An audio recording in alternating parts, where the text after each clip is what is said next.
Moving on with our discussion regarding assessments, let's talk about documenting risks and ensure that we don't bring in any complexity when we are documenting the risks.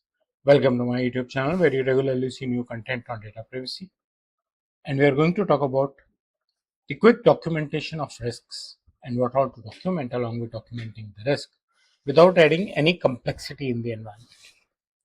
The common thing again is that people believe in documentation as a set of large number and long documents, 40 to 50 pages. 40 to 50 pages of documentation, how many risks do you have? If your risk register needs 40 to 50 pages, then perhaps there is something very grossly wrong with the way the operations are being conducted, right?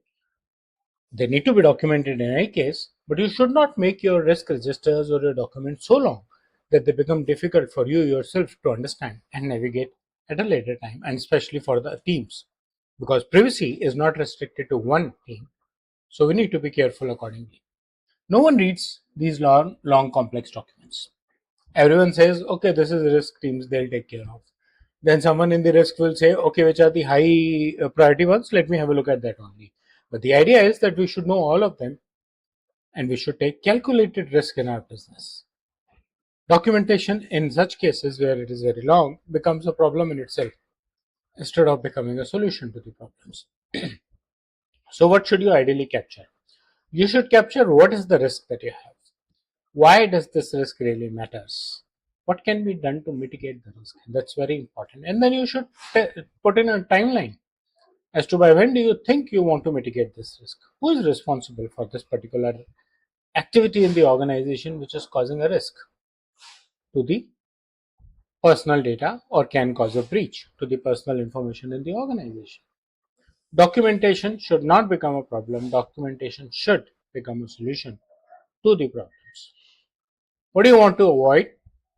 And that's another thing that people are doing a lot because they just want to finish their documents first. Copy paste templates. They may be good. I'm talking only of templates, not that they are copying risks as well. But then why not create something that is good and easy for your environment to understand? Right? There would be thousands of templates available, but if everything was only template based, then I and you were not even required. Legal heavy language that creates a good scare. Legally wrong. The idea is not to create scare.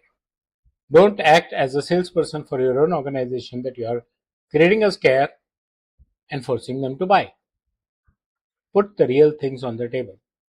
You are not writing your risks or making a risk register for the auditors. You are doing it for yourself. Think through each of the observations. Think through those risks, how critical they are, how can they be mitigated, when do you target to mitigate them, and if they need an external support or equipment, then what is the cost of that? These are very important things.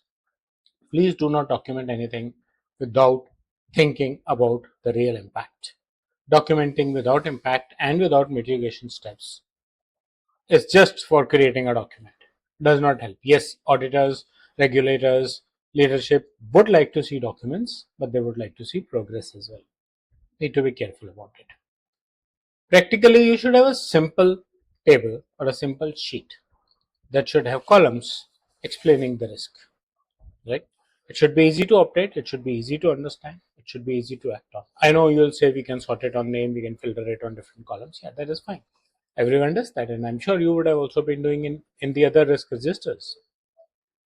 But then don't make it too long, don't make it too lengthy, don't put in so many columns that when someone else has to fill it up with the risk, gets confused. Be careful about it. It's a good documentation that drives the action in your organization. And without a good documentation, actions cannot be defined. Create your own templates. Don't rely on the already available templates. Your own templates will help you better than the already available ones. So that's about documentation of risks without adding complexity. If you think you want help in creating risk registers, understanding details of privacy, want a virtual DPO service, want someone to help your organization build up the privacy norms and compliance to DPDP Act, my contact details are available in the description. Do let me know. Thank you.